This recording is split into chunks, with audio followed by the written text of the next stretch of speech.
force experienced by an electric dipole force experienced by an electric dipole in non-uniform electric field.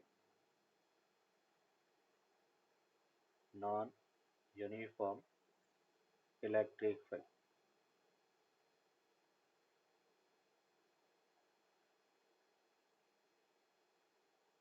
Force experienced by an electric dipole in non-uniform electric field. Non uniform electric field में कितना force लगेगा वो force अपन यहाँ पर calculate करेंगे.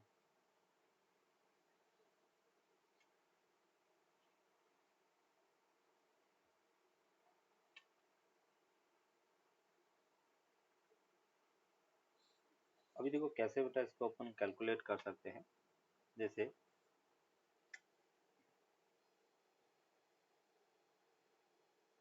ये अपन कह रहे कि एक नॉन यूनिफॉर्म इलेक्ट्रिक फील्ड है. ऐसे हमने पहले भी कहा था कि टॉर्क में और may not be zero but force कभी भी जीरो नहीं होगा. ये सपोज बेटा अपन कह रहे कि एक इलेक्ट्रिक डायपोल है, ये प्लस क्यू चार्ज है, ये बेटा अपन कह रहे कि माइनस क्यू चार्ज है, और दोनों पॉइंट पर यहाँ पे फोर्स होगा Q इंटू E1 और इस पॉइंट पे फोर्स होगा Q इंटू E2 क्योंकि दो अलग अलग पॉइंट है, फील्ड इंटेंसिटी अलग होगा. ये बेटा अपन कह रहे कि सपोज डिस्टेंस डेल्टा आर है, तो अगर मैं फोर्स की बात करता हूँ इस पे तो फोर्स कितना होगा QE1 माइनस QE2 ये फोर्स होगा. और फोर्स को अपन कह सकते हैं Q, ये अपने पास डेल्टा E इसके इक्वल होगा, है ना. ये अपन कह रहे कि फोर्स. अभी इसको फोर्स को अपन थोड़ा सा मॉडिफाई करते हैं. ये Q हो गया, ये अपन कह रहे कि डेल्टा ई, मैंने क्या किया डेल्टा आर से मल्टीप्लाई और डेल्टा आर से डिवाइड किया, तो एफ इक्वल्स टू क्यू, और ये अपने पास डेल्टा आर जो डायपोल मोमेंट है, और ये हमने लिखा delta E by delta R. तो F Q into delta R अपने पास क्या होगा, तो उसको अपन डायपोल मोमेंट पी कह सकते हैं, और ये delta E upon delta R के इक्वल होगा. तो अभी अपन कह रहे कि इसका जनरल फॉर्मूला बेटा अपन देखेंगे कि F equals to P dot D E by D R के इक्वल होगा. F equals to P dot D E by D R के इक्वल होगा.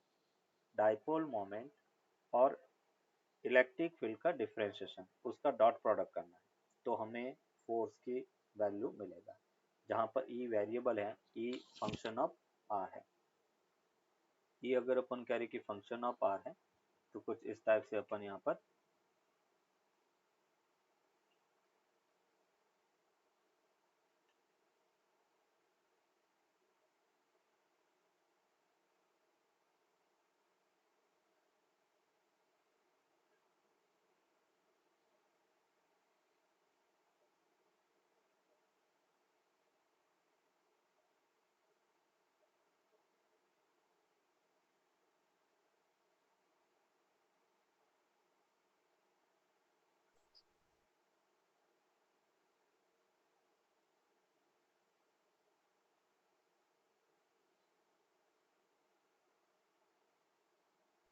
आंसर.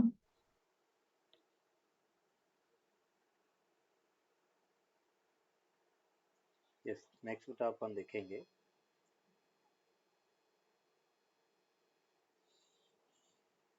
जैसे एक एग्जांपल अपन देखते हैं.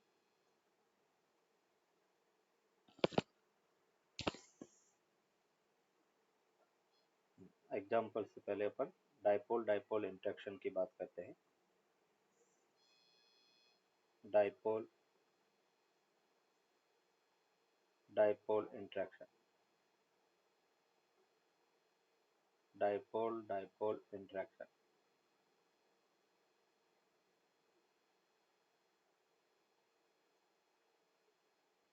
Dipole dipole interaction.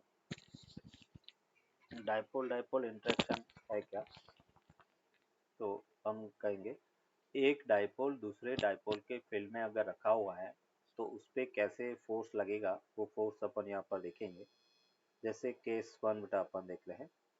ये अपने पास एक डाइपोल P1 है और दूसरा डायपोल अपन कह रहे कि P2 है। दोनों की डायरेक्शन एरो से हमने शो किया है और दोनों के बीच का सेपरेशन R है। अभी हमें पूछा गया है कि डायपोल 1 पर 2 के कारण कितना फोर्स लगेगा, या 1 पर 2 के कारण या 2 पर 1 के कारण। तो हम ये मान सकते हैं कि डायपोल 2 जो है वो 1 के फील्ड में रखा हुआ है और 1 है वो 2 के फील्ड में रखा हुआ है।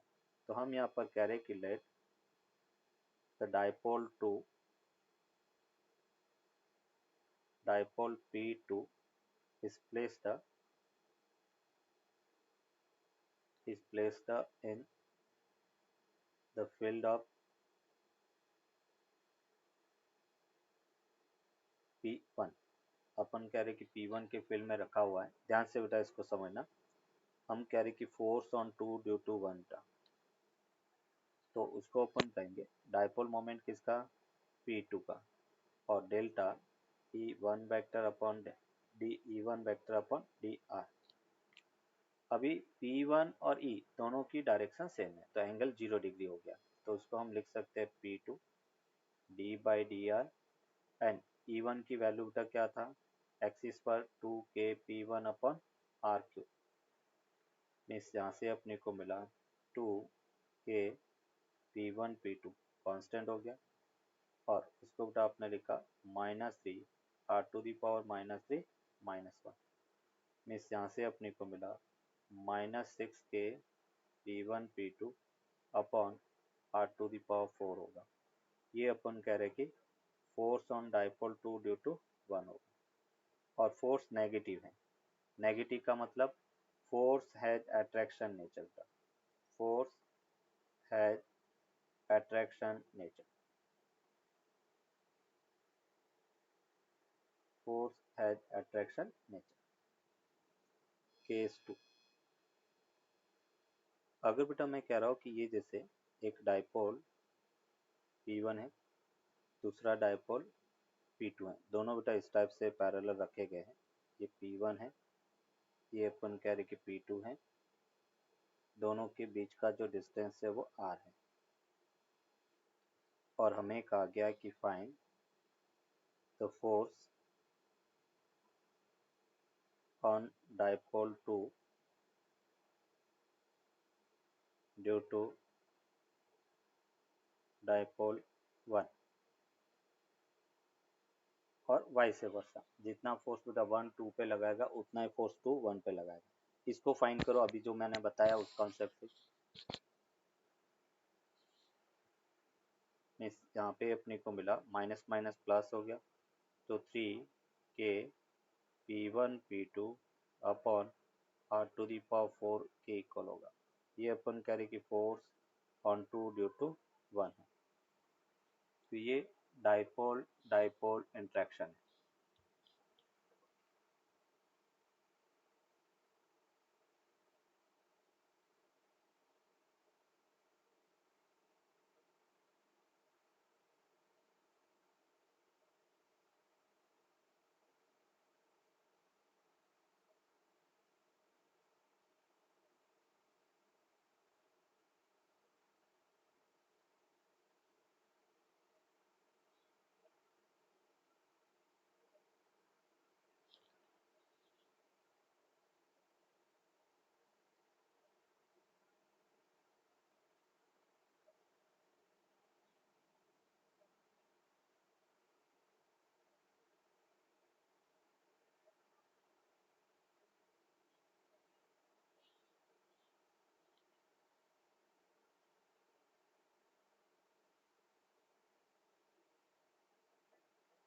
Done, sir.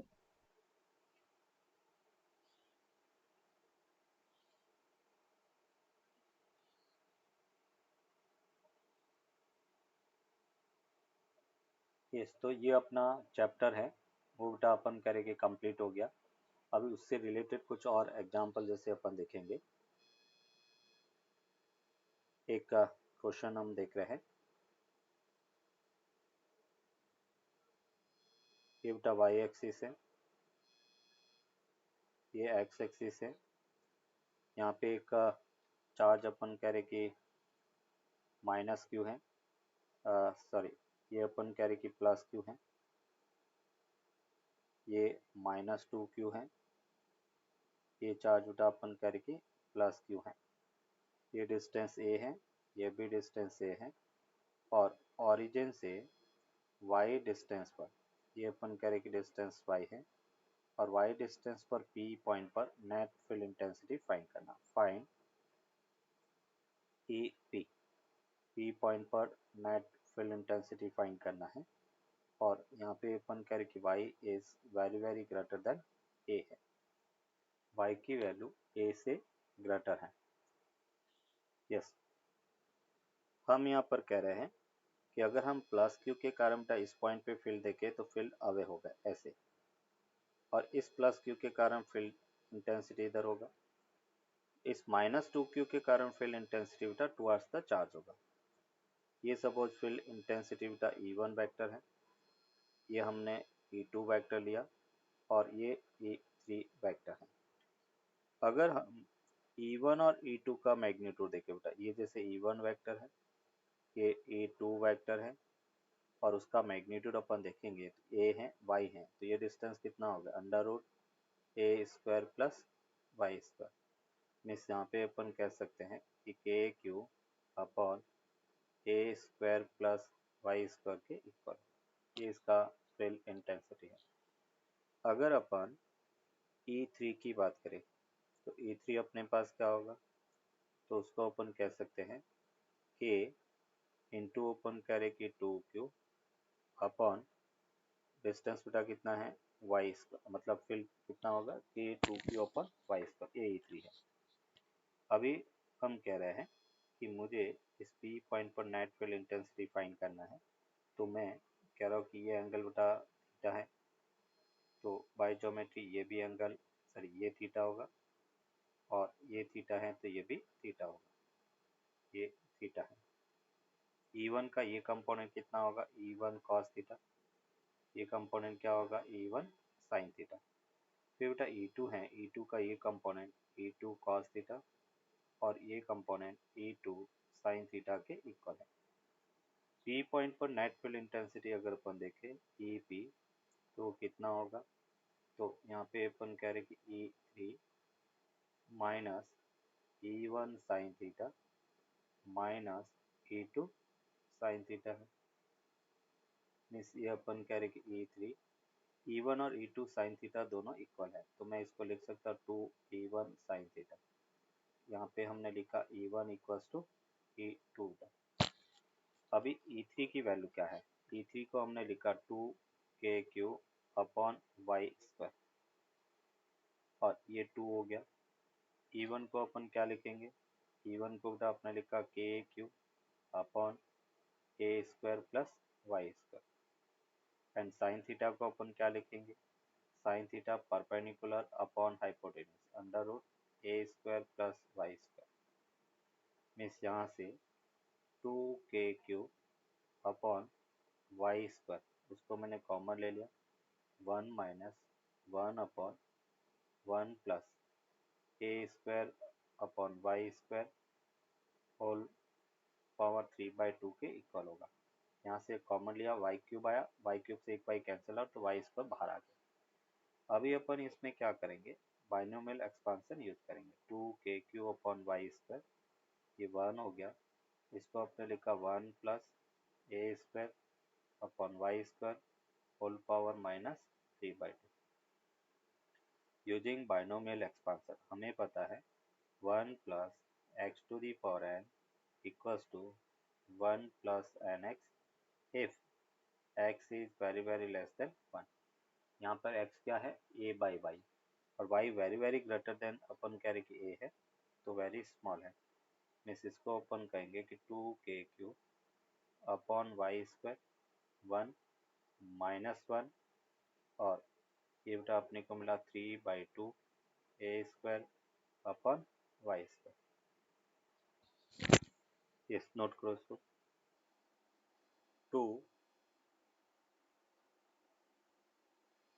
2KQ upon y², 1 -1 plus 3/2 a² अपन पाई स्क्वायर होता है, plus minus cancel out, means यहाँ से अपने को मिला 3 a³ और ये a स्क्वायर अपॉन y⁴ के इक्वल होगा। ये अपन कह रहे कि ये p है, और यहाँ पे अपने को क्या मिला कि p is directly proportional to 1/y⁴। और ये जो स्ट्रक्चर है अपन कह रहे कि जो अभी हमने ड्रॉ किया था, जिसमें दो डाइपोल को हम ऑपोजिट मान सकते हैं, जैसे ये चार्ज -2q था, ये चार्ज -2q था, ये चार्ज बेटा अपन कह रहे कि +q है, और ये चार्ज +q है। ये बेसिकली दो डाइपोल हो गया, एक डाइपोल p इधर हुआ और दूसरा डाइपोल p इधर हुआ। दो डाइपोल ऑपोजिट अपन रख रहे हैं, तो इसको अपन कहते हैं क्वाड्रपल। क्या कहेंगे? क्वाड्रपल। ये अपन कह रहे कि क्वाड्रपल है, और क्वाड्रपल में इलेक्ट्रिक फील्ड इंटेंसिटी उसके इक्वेटर पर, इस पॉइंट पर y⁴ के डायरेक्टली प्रोपोर्शनल होता है। एंगल कॉन्सेप्ट से कैसे अपन फाइंड करेंगे वो अपन देखते हैं। ये जैसे बेटा अपन कह रहे कि एक चार्ज +q है, सॉरी पहले सॉलिड एंगल को अपन एक्सप्लेन करेंगे। सॉलिड एंगल को हम स्टेरेडियन में मेजर करते हैं। ये जैसे बेटा एक आइसक्रीम का कोन होता है, ये सपोज अपन करें कि एक आइसक्रीम का कोन है, और वो अपने सेंटर पर जितना 3D के अंदर एंगल बनाता है उसको अपन सॉलिड एंगल कहेंगे। और ये इसका सेमी कोन एंगल है, जिसे अपन ने थीटा का सेमी कोन एंगल, ये थीटा है। सॉलिड एंगल उसको अपन ओमेगा से रिप्रेजेंट करेंगे, ये ओमेगा है। ये अपन कह रहे कि इसकी रेडियस r है, और ये टॉप का एरिया डेल्टा a है। इन जनरल हम कह रहे कि सॉलिड एंगल ओमेगा वो होता है एरिया अपॉन रेडियस का स्क्वायर। एरिया अपॉन रेडियस का स्क्वायर, ये इसका बेसिक फॉर्मूला है। एरिया अगर अपने को कैलकुलेट करना है तो हम कह सकते हैं solid angle 2π1 minus cos phi के इक्वल होगा। ये बेटा अपन कह रहे हैं cos theta, 2π1 minus cos theta. Solid angle और सेमीकोन एंगल में रिलेशन है, इसका यूनिट है वो होगा बेटा स्टेरेडियन। थीटा जो है उसको अपन कहेंगे सेमीकोन एंगल। थीटा यहाँ पर सेमीकोन एंगल है, और ओमेगा सॉलिड एंगल है स्टेरेडियन, इसको अपन कहेंगे solid angle, that is steradian, इसका यूनिट है। अगर अपने को पूछा जाए जैसे फॉर एग्जांपल कि ये सेमी सर्कुलर या हेमीस्फेयर है, हेमीस्फेयर अपने सेंटर पर कितना सॉलिड एंगल बनाएगा वो सॉलिड एंगल फाइंड करना। हेमीस्फेयर अपने सेंटर पर कितना सॉलिड एंगल बनाएगा वो सॉलिड एंगल फाइंड करना। तो हेमीस्फेयर के सेंटर पर अगर मैं सेमीकोन एंगल देखता तो वो कितना होगा π/2। सेमीकोन का मतलब हाफ एंगल, लीनियर एंगल, वो π/2 हो गया। तो सॉलिड एंगल क्या होगा 2π1 माइनस cos π/2, और cos π/2 की वैल्यू 0, तो अपने को 2π स्टेरेडियन मिला। ये सॉलिड एंगल है, और उसको हम ऐसे भी फाइंड कर सकते हैं। ओमेगा इक्वल्स टू, अभी हमने कहा था क्या होता है, एरिया अपॉन रेडियस का स्क्वायर। इसकी रेडियस r है, डेल्टा ए कितना होगा, तो अपन कह रहे कि हेमीस्फीयर है तो 2πr², पूरा स्फीयर होता है तो 4πr² upon r²। r² cancel out तो 2π स्टेरेडियन, ये इसका सॉलिड एंगल होगा। अगर अपन कह रहे हैं कि एक पूरा स्फीयर है और वो स्फीयर अपने सेंटर पर कितना सॉलिड एंगल बनाएगा, वो एंगल अपने को फाइंड करना, रेडियस r। तो ओमेगा, एक तो फॉर्मूला था 2π1 माइनस, अभी cos पाई हो जाएगा, half angle pi, total angle 2π होता है, हाफ एंगल पाई हो गया। cos पाई की वैल्यू क्या होता है -1, तो ये हमें मिला 4π स्टेरेडियन। ये सॉलिड एंगल है। और इसको अपन फॉर्मूले से भी सॉल्व कर सकते हैं। टोटल एरिया स्फीयर का 4πr² अपन r², मीन्स क्या मिला 4π स्टेयर एरिया। तो ये सॉलिड एंगल है। अब इस कॉन्सेप्ट को यूज करते हुए हम कुछ प्रॉब्लम्स यहाँ पे देखेंगे।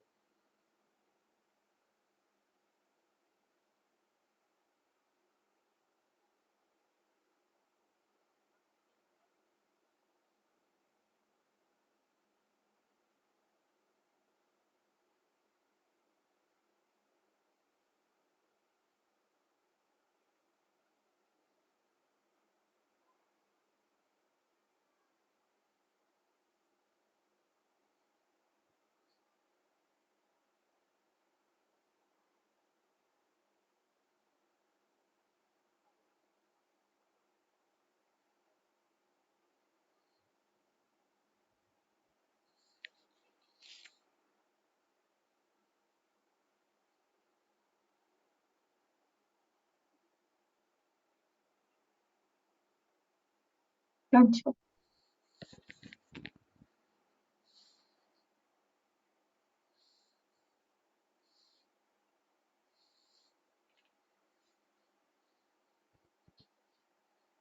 नेक्स्ट अपन बात करेंगे electric flux passing through the given ring. Given ring given ring में से कितना फ्लक्स पास होगा वो अपने को फाइंड करना है। अभी कैसे फाइंड करेंगे देखो बेटा, हम यहाँ पर कह रहे हैं ये जैसे अपन कह रहे कि पूरा अगर स्फीयर होता तो बेटा कितना फ्लक्स होता Q बाई एप्सिलॉन नॉट। अगर अपन कह रहे इस पूरे को एक स्फीयर से अंदर अगर अपन माने कि एक स्फीयर के अंदर रखा गया है तो टोटल स्टेयर रेडियन कितना होगा 4π। तो हम यहाँ पर कह रहे हैं 4π स्टेयर रेडियन में total flux Q by epsilon not है।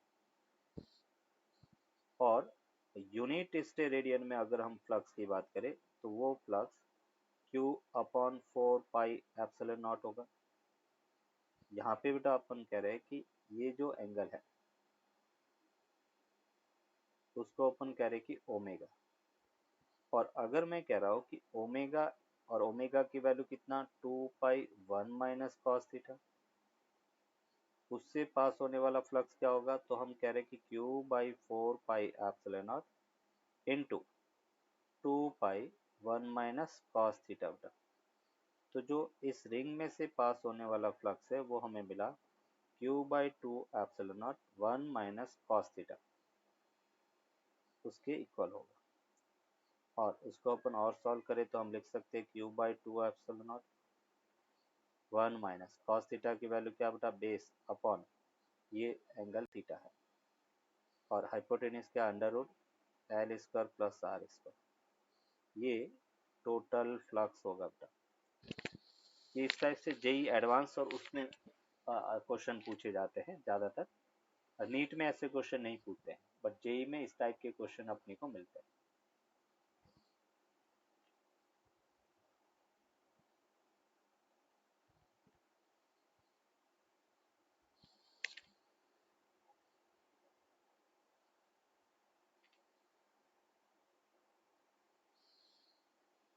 Find the electric flux. Find the electric flux through the curved surface of the pot.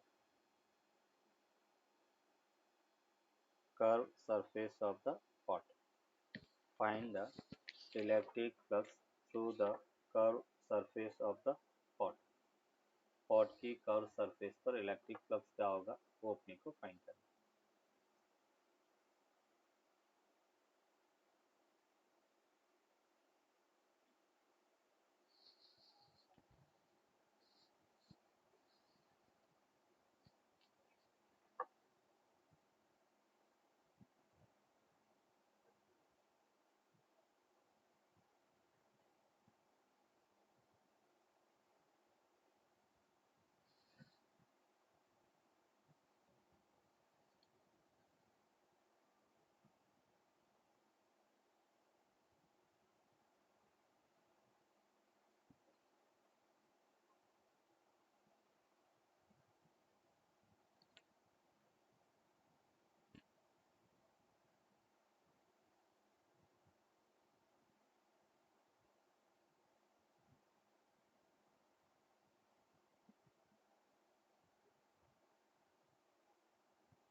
बोलो बेटा कैसे सॉल्व करेंगे इसको।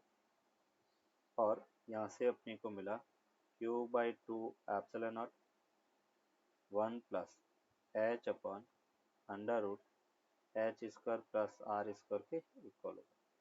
ये अपन कह रहे कि कर्व सरफेस से जो पॉट है उस पॉट की कर्व सरफेस से पास होने वाला फ्लक्स है।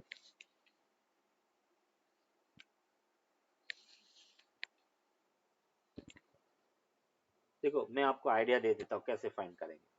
हमें टोटल फ्लक्स तो पता है Q/एप्सिलॉन नॉट। उस टोटल फ्लक्स में से ये जो दोनों एंड से पास होने वाला फ्लक्स है उसको मैं सब्ट्रैक्ट कर लेता हूँ, तो रिमेनिंग फ्लक्स कहाँ से पास होगा, इस कर्व सरफेस से। टोटल फ्लक्स Q/एप्सिलॉन नॉट है, उसमें से दोनों एंड से पास होने वाला फ्लक्स सब्ट्रैक्ट कर लो तो अपनी को कर्व सरफेस का फ्लक्स मिलेगा। मतलब फाई कर्व वो होगा total flux minus phi end into two, दोनों एंड से तो इंटू टू कर दिया। और एंड से कैसे, तो अभी हमने रिंग वाला कॉन्सेप्ट देखा था, उससे अपन कह रहे कि फ्लक्स फाइंड करना।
बोलो बेटा, अभी मैंने बताया आपको बेटा, टोटल में से ये वाला फ्लक्स और ये वाला फ्लक्स उसको अपने को माइनस करना है। तो टोटल फ्लक्स तो बेटा कितना था, Q epsilon naught, total flux Q epsilon naught minus and से बेटा कितना flux, Q/2 epsilon naught 1 minus cos theta बेटा इंटू 2 हो गया। मीन्स यहाँ से अपने को मिला Q/एप्सिलॉन नॉट, 2 से 2 cancel out, minus Q epsilon naught 1 minus cos theta क्या होगा, तो ये बेटा सेमी कोन एंगल, तो बेस कितना है L/2, हाइपोटेनियस कितना है अंडर रूट L/2 का स्क्वायर प्लस R स्क्वायर। तो यहाँ से बेटा अपने को फ्लक्स मिला, flux passing through curve surface that will be equals to Q epsilon naught, और ये L अपॉन इसका एलसीएम लिया L square plus 4R square के इक्वल होगा, और 2 से 2 कैंसिल आउट होगा।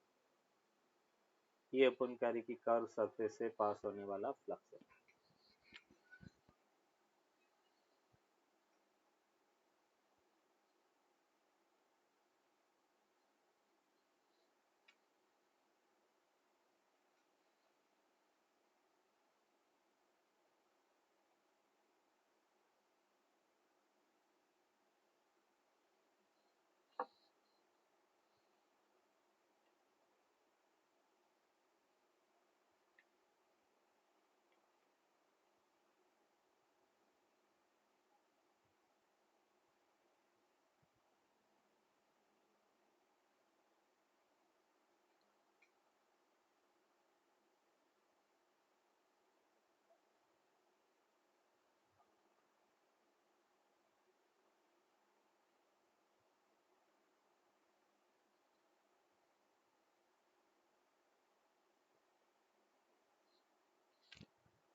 Answer.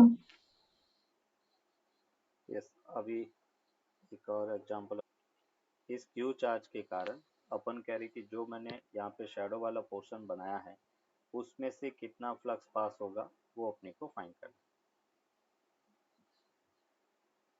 हम कह रहे कि ये वाला जो चार्ज क्यू रखा गया है उसमें से केवल 3 फेसेस, जैसे इस क्यूब में से कितना फ्लक्स पास होगा बेटा, तो हम कह रहे कि क्यूब में से फ्लक्स जो पास होगा वो क्यू बाई 8 एप्सिलॉन नॉट, ये बेटा आपने फाइंड किया था। अभी इस क्यू के कारण एक सरफेस तो बेटा अपन कह रहे कि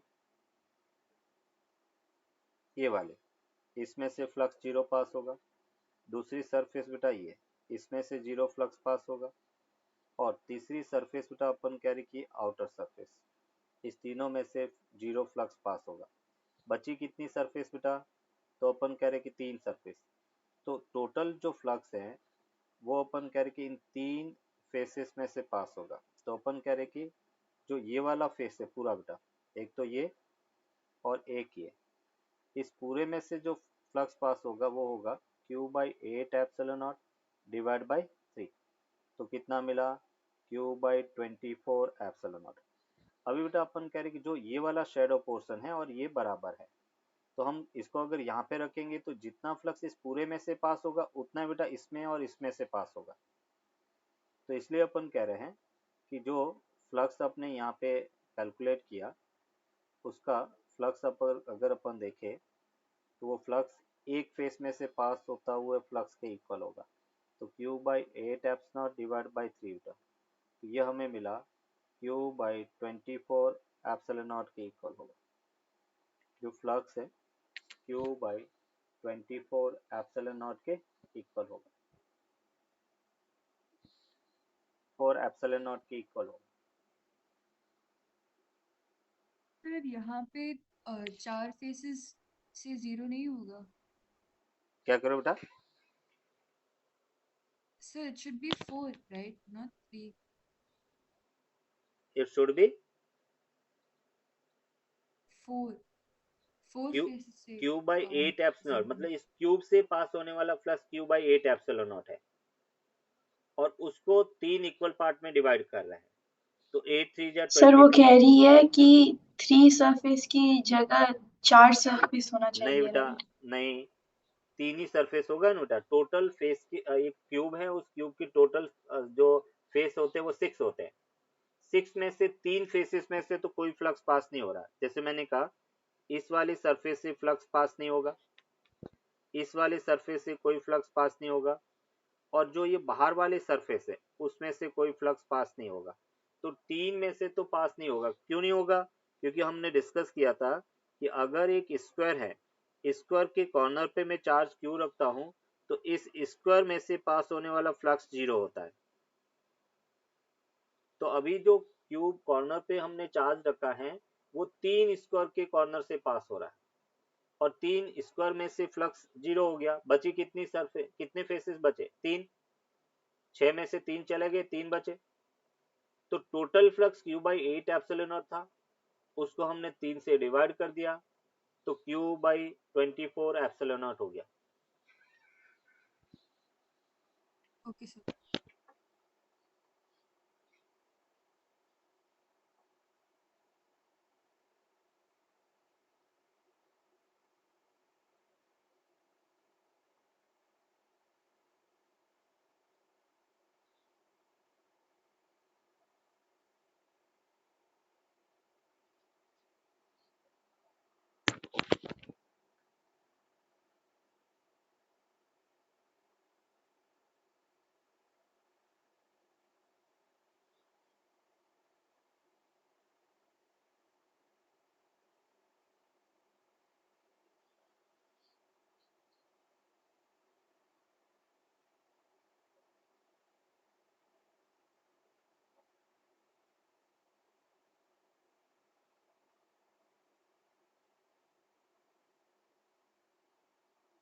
डन सर। नोट कर दिया, चलो।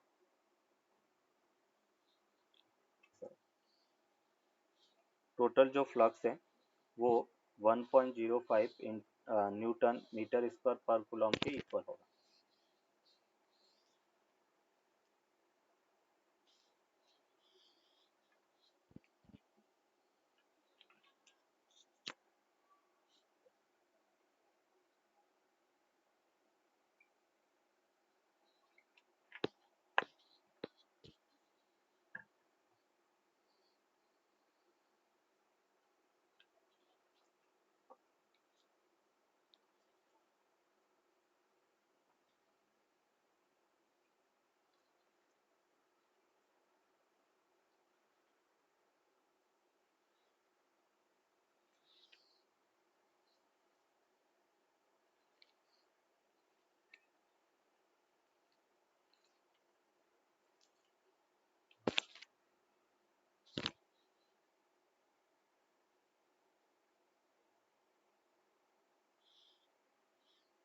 अच्छा, phi equals to Q by epsilon naught, और क्यू होता है epsilon naught into phi. Epsilon naught की वैल्यू 8.85 इंटू 10⁻⁻12, और फाई अपन ऑलरेडी कैलकुलेट कर चुके हैं 1.05। तो टोटल फ्लक्स 9.27 इंटू 10⁻⁻12 कूलम के इक्वल होगा।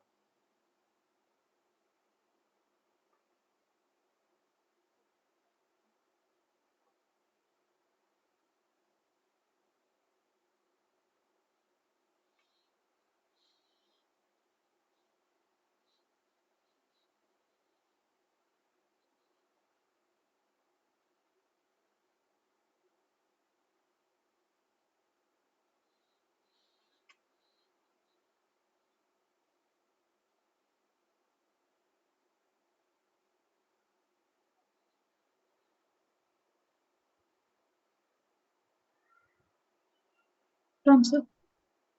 चलो, तो ये बेटा अपना फर्स्ट चैप्टर है